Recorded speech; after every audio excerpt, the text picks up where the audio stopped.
Jambo mpenzi mtazamaji na mfuatiliaji wetu, karibu sana katika kipindi hiki cha habari. Hii ni Kivu News Info ambayo inakutayarisha taarifa za habari leo hii tukiwa tarehe 24 mwezi wa 8 mwaka wa 2026. Na hivi leo hii tutakutayarisha taarifa mbalimbali kutoka ndani ya Jamhuri ya Kidemokrasia ya Kongo, tukiwa katika mashariki mwake ambako hali za usalama, hali za kiafya na hali za kiuchumi zinaendelea kuwa mjadala mkubwa kwa wakaaji ambao wanaishi eneo hilo la mashariki.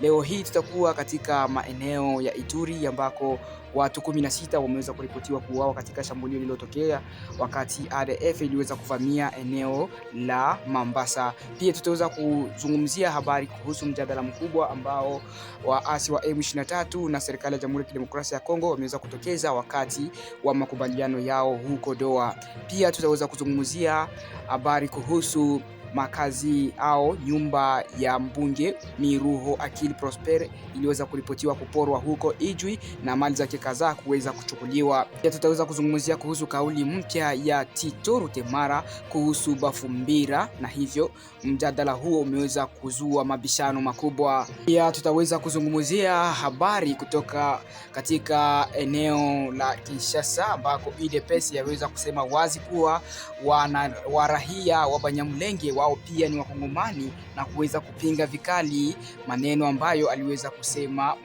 Martin Fayulu kusema kuwa Wanyamulenge si wakongomani. Hizo ni habari ambazo tunakuandalia kwa siku ya leo. Baki nasi ili uweze kuzipata, na ikiwa ni mara yako ya kwanza kuweza kutufuatilia, tafadhali usiwezi kuondoka bila kusubscribe, bila kushare ili wengine waweze kupata habari hizi, na ndani ya comment section hapo chini unaweza kutuandikia unatufuata ukiwa sehemu gani, iwe nje au ndani ya Jamhuri ya Kidemokrasia ya Kongo. Mimi ni msomaji wako Leta Pepele. Asante sana.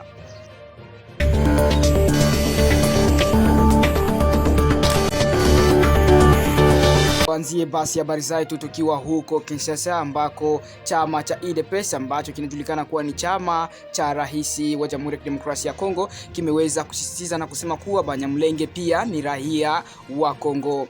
Chama cha Union pour la Démocratie et la Progrès Social UDPS Tshisekedi kimesisitiza kwamba jamii ya Banyamulenge ni sehemu ya wananchi wa Jamhuri ya Kidemokrasia ya Kongo DRC.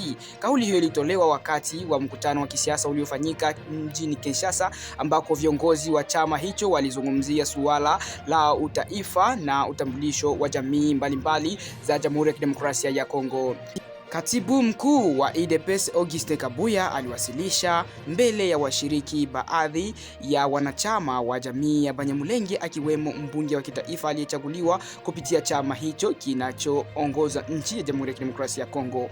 Akizungumza katika mkutano huo, mbunge huyo wa Banyamulenge alikemea kwa nguvu kauli za hivi karibuni za mpinzani Martin Fayulu kuhusu suala la urahia, utaifa na utambulisho wa watu wa jamii ya Watusi wa Kongo.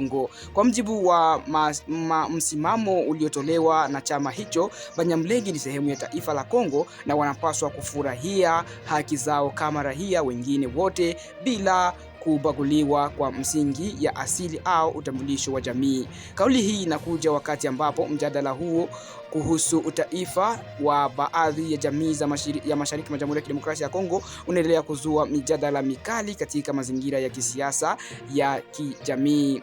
UDPS imesema hatua ya kuonyesha hadharani viongozi wa wawakilishi wa Banyamulenge ndani ya chama inalenga kusisitiza kwamba taasisi za kiraia zinapaswa kuwakilisha jamii zote za taifa bila ubaguzi. Chama hicho pia kimesisitiza umuhimu wa kuimarisha mshikamano wa kitaifa na kupinga aina yoyote ya unyanyasaji unaoweza kulenga jamii fulani kwa msingi ya asili yake. Kwa upande mwingine, suala la utambulisho na taifa wa jamii za Kongo, hasa katika maeneo ya mashariki mwa Jamhuri ya Kidemokrasia ya Kongo, limekuwa suala nyeti kwa muda mrefu. Mjadala huo mara nyingi huunganishwa na migogoro ya kisiasa, kiusalama na ya kijamii inayokumba maeneo ya Kivu. Katika mazingira hayo, UDPS imesema suluhisho linapaswa kutafutwa moja kwa moja na kuheshimia haki za kiraia wote wanaotambuliwa na sheria za Jamhuri ya Kidemokrasia ya Kongo. Kwa kumalizia, msimamo wa UDPS ni kwamba Banyamulenge ni raia wa Kongo na wanapaswa kushirikishwa katika maisha ya kisiasa na kijamii kama wananchi wengine wa Jamhuri ya Kidemokrasia ya Kongo.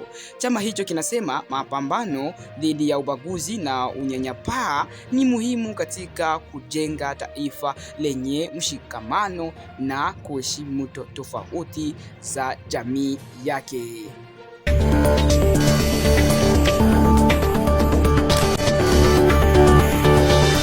Hali ya usalama katika eneo la Ijwi mkoani Kivu Kaskazini nchini Jamhuri ya Kidemokrasia ya Kongo inaendelea kuzua wasiwasi baada ya makazi au nyumba ya mbunge wa kitaifa Miruho Akili Prosper kuweza kuripotiwa kuvamiwa na kuporwa. Tukio hilo lilidaiwa kutokea Jumamosi tarehe 15 mwezi huu wa 8 katika kijiji cha Mazina kwenye groupment ya Nyakagelengwa katika eneo la Ijwi. Kwa mjibu wa mashahidi, watu wanaodaiwa kuwa wapiganaji wa M23 wanaodaiwa kuungwa mkono na ADF waliingia katika makazi ya mbunge huyo na kuchukua mali mbalimbali ndani yake.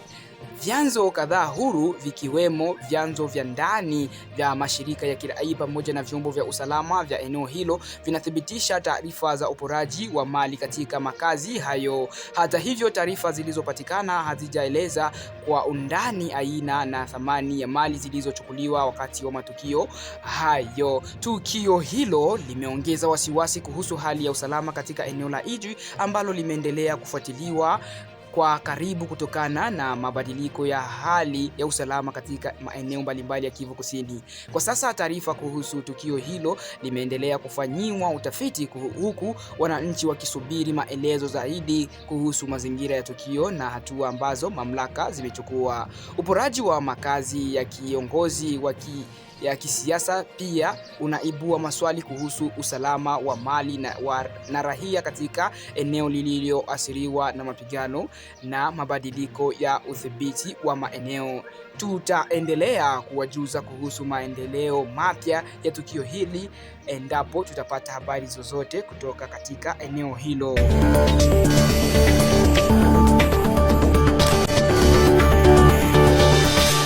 Acha basi tuendeleze habari zetu tukiwa katika eneo la Ituri ambako watu 16 wameweza kuripotiwa baada ya shambulio jipya ambalo liliweza kujitokeza wakati ADF iliweza kuvamia eneo la Mambasa huko ndani ya Babila Babombi. Angalau watu 16 wameweza kuuawa na wengine kadhaa hawajulikani mahali walipoenda kufuatia shambulio lililodaiwa kufanywa na waasi wa ADF katika eneo la Babombi wilayani Mombasa mkoani Ituri ndani ya kaskazini mashariki mwa Jamhuri ya Kidemokrasia ya Kongo. Kwa mujibu wa taarifa kutoka eneo hilo, waathiriwa wengi ni raia ambao walikuwa katika shambulio hilo, huku watu wengine wakiripotiwa kutoweka baada ya tukio hilo kuweza kutokea. Tukio hili liliongeza hofu miongoni mwa wakaaji wa Babombi na maeneo jirani ambako wamekuwa wakikabiliwa na vitisho vya mashambulizi ya makundi yenye silaha. Mbali na vifo hivyo, taarifa hiyo inasema watu wengine 3 waliuawa kikatili katika eneo la Kalonge Malutu lililiko karibu takriban kilomita 6 kutoka Luemba. Hivyo mashambulizi hayo mawili yameongeza idadi ya raia waliopoteza maisha katika eneo hilo, wakati ambapo usalama wa wakaaji wa Mombasa na maeneo mengine ya Ituri unaendelea kuwa changamoto mkubwa. Wakaaji wanatoa wito kwa mamlaka na vyombo vya usalama kuongeza ulinzi katika maeneo yaliyo hatarini ili kuzuia mashambulizi dhidi ya raia. Hali hii pia inaleta wasiwasi kuhusu usalama wa watu wanaoishi katika maeneo na vijiji ambavyo uwepo wa vikundi vyenye silaha unaendelea kuhatarisha maisha ya kila siku ya wananchi. Kwa sasa taarifa zaidi kuhusu idadi kamili ya waliopoteza maisha na waliopotea katika eneo hilo bado hazijaweza kukusanywa na vyombo vilivyo huru, lakini tunaendelea kutafuta habari zaidi ili kuweza kukujuza. Hivyo tunakuomba ubaki nasi na tukipata habari hizo tutakuletea ezo.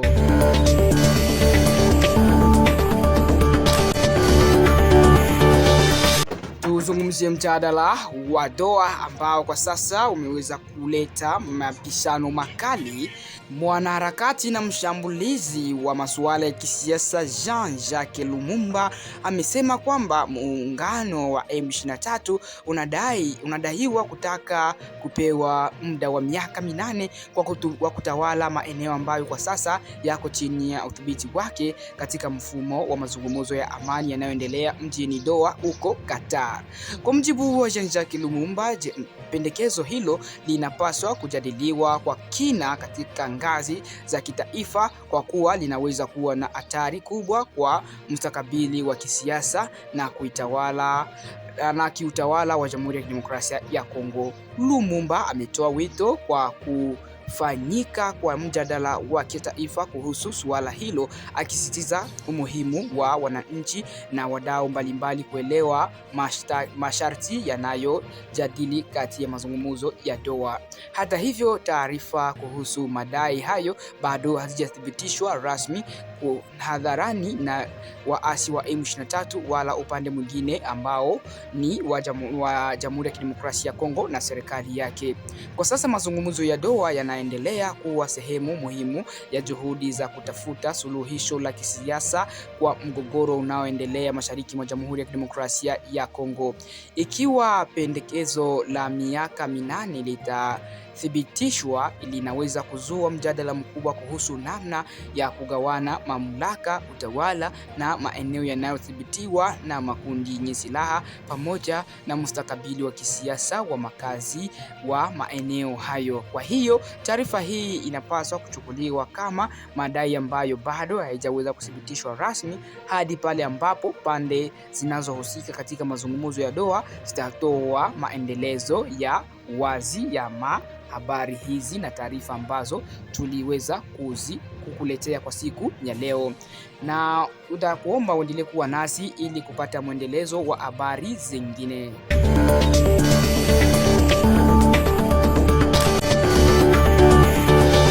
Wasikilizaji wetu wapendwa, hali ya usalama inaendelea kuwa tete katika maeneo ya nyanda za juu na za kati za eneo la Fizi mkoani Kivu Kusini, mashariki mwa Jamhuri ya Kidemokrasia ya Kongo. Taarifa kutoka vyanzo vya eneo hilo zinaeleza kuwa mapigano makali yameweza kuripotiwa, na mapigano hayo yaliweza kutumia silaha nzito na nyepesi na yaliweza kusababisha madhara mbalimbali katika eneo hilo la Fizi. Kwa mujibu wa taarifa hizo, mapigano yameripotiwa hasa katika milima ya Abwale katika eneo linalojulikana kama Mbukuma. Mashuhuda wa eneo hilo wanasema kwamba milio ya risasi na silaha nzito ikiwemo milipuko ya mazinga imekuwa ikisikika tangu asubuhi. Kwa mujibu wa taarifa hizo, mapigano yaliendelea wakati taarifa hizi zilikuwa zikiandaliwa. Katika mstari wa mbele, wapiganaji wa makundi ya kujilinda wanaojulikana kwa jina la Wazalendo pamoja na wapiganaji wengine wanaoshiriki kutoka maeneo ya Ngulube wameripotiwa kuwa wanawajibika kuzuia kusonga mbele kwa wapiganaji wa Twirwaneho na Red Tabara ambao kwa mujibu wa vyanzo hivyo wanafanya kazi kwa kushirikiana na muungano wa AFC M23. Mapigano hayo yanatajwa kuwa sehemu ya operesheni kubwa inayofanyika katika maeneo ya nyanda za juu za Fizi. Kwa mujibu wa taarifa kutoka eneo hilo, mashambulizi yameripotiwa kufanyika kwa wakati mmoja katika mihimili mitatu muhimu. Muhimili wa kwanza ambao umeripotiwa kuwa ni muhimili ambao mapigano yalianzia ni eneo la Lusuku, na muhimili wa pili ni wa Abwale, na huko muhimili mwingine ambao ni watatu ulikuwa uko Angalu.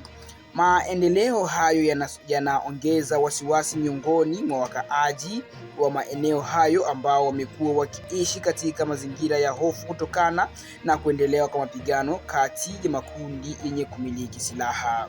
Hadi sasa hakuna taarifa rasmi iliyotolewa na mamlaka za kiutawala au za kijeshi za mkoa wa Kivu Kusini kuhusu idadi ya watu walioweza kuuawa au kujeruhiwa katika mapigano hayo. Vilevile bado hakuna taarifa rasmi kuhusu kiwango cha uharibifu wa mali au miundombinu katika maeneo yaliyoathiriwa na mapigano hayo.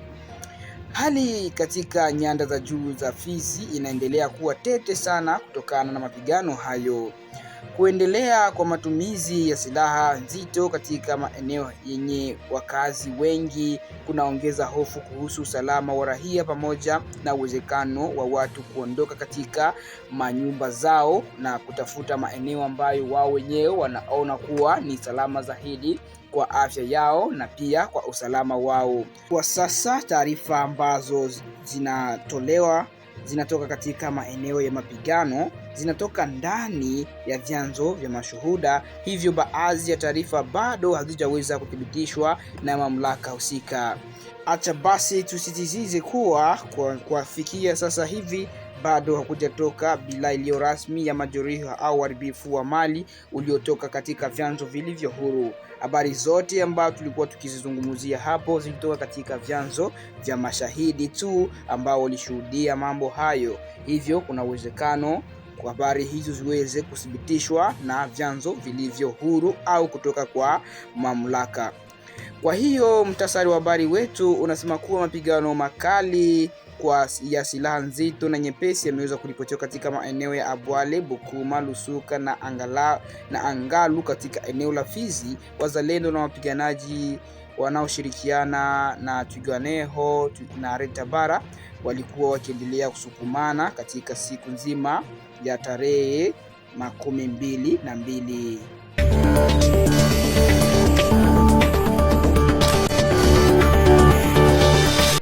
Hapo ndipo tunafikia mwisho wa habari zetu za siku ya leo. Tunakushukuru sana kuendelea kuwa nasi hadi mwisho huu. Tulikuwa tukikuletea habari mbalimbali kutoka ndani ya Jamhuri ya Kidemokrasia ya Kongo zikihusu usalama, siasa na afya. Hizo zilikuwa ni taarifa muhimu sana, na tunakuomba uendelee kuwa nasi ili kupata habari za wakati ujao. Na ikiwa ni mara yako ya kwanza kuweza kututembelea, tunakusihi uweze kusubscribe na unaweza kushare hizi habari kwa ndugu, jamaa na marafiki ili waweze kufaidika nao pia kwa habari zenye kuwa na uhakika zaidi. Na pia tunakuomba hapo chini kwenye comment section uweze kutuandikia unatufuata ukiwa sehemu gani, iwe ni nje au ndani ya Jamhuri ya Kidemokrasia ya Kongo. Mimi ni Leta Pascal Pepele ambaye nilikuwa nikikusomea habari zote hizo, na kwa niaba ya timu nzima ya Kivu News Info tunawatakia amani na mchana mwema.